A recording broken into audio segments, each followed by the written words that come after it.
Next week is election day here in the United States, and don't worry, I'm not talking about who I'm voting for. I know you don't care. No, I'm actually using the election as an excuse to talk about presidents in comics. Well, rather, one president in particular.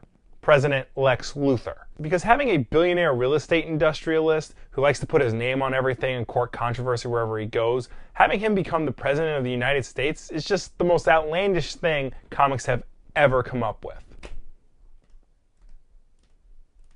Yep.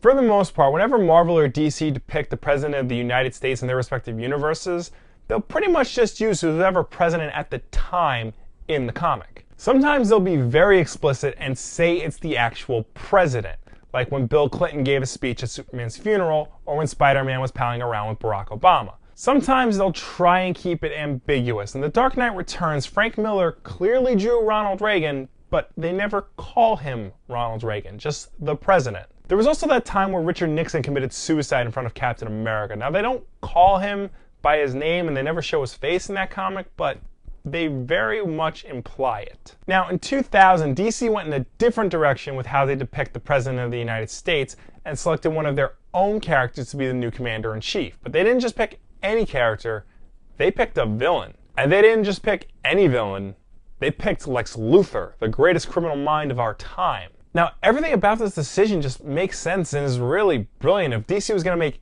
anybody the president, Lex Luthor was the obvious choice. Remember, this is a post-crisis Lex Luthor, not the mad scientist of the 60s and 70s. So all of his shady dealings happen without the public knowing it. The average American doesn't know he's a rotten person, but we, the audience, do, and more importantly, Superman does. But what's he going to do about it? Does he interfere with the American democratic system?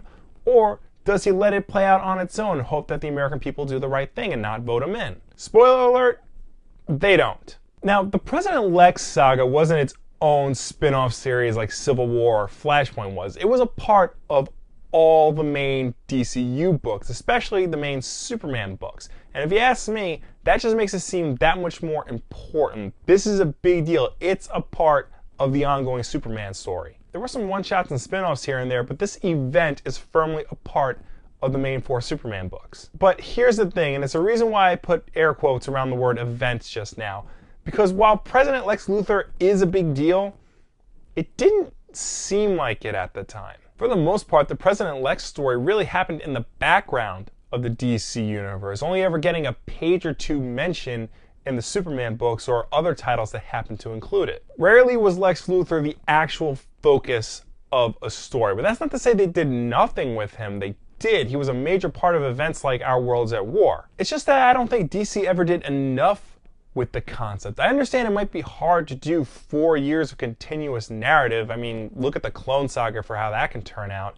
But there still could have been something a little bit more here. Hell, the collected trade they put out is fairly indicative of how this story is overall, if you ask me. People are clearly affected by this, and they do talk about Lex Luthor becoming president, but it's sprinkled in here and there. Mostly, other stuff happens, like Aquaman floods Metropolis, or 2 Phantom Zone villains break out and cause a problem, or Bizarro comes back and causes mayhem. It might just be my opinion, but to me, the biggest President Lex story is probably his last. The first story arc of 2003's Superman Batman by Jeff Loeb and Ed McGuinness, called Public Enemies, is all about Lex Luthor's final days as president and why he gets removed from the seat. If you haven't read it, which you should, it's pretty good. Just a spoiler alert, he gets removed in a way that only can happen in a superhero comic. Now, this isn't to say that the President Lex idea was bad and shouldn't have been done. Far from it. I honestly think this is one of the best ideas DC has had in the last 20 years. And I know I'm not alone in thinking this. President Lex was used as one of the main story threads in the 2nd season of Justice League Unlimited,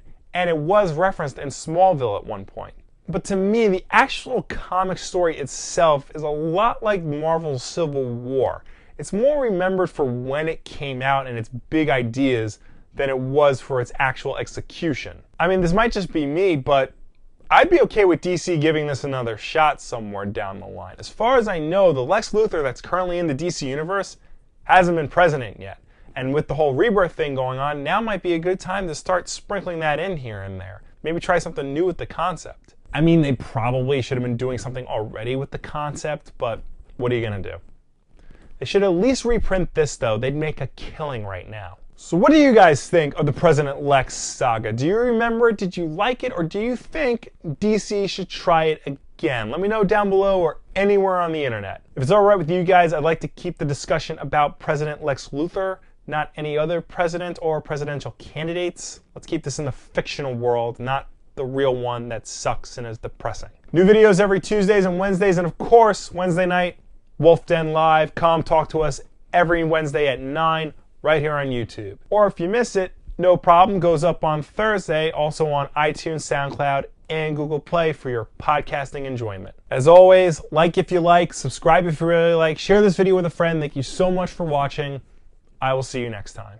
Throw a rock on the internet and you'll hit article after article after article discussing why Superman sucks, why he's not as cool as his contemporaries, why he's not a good hero for the modern world. But how can that be? How can a character that's been around for 77 years suck?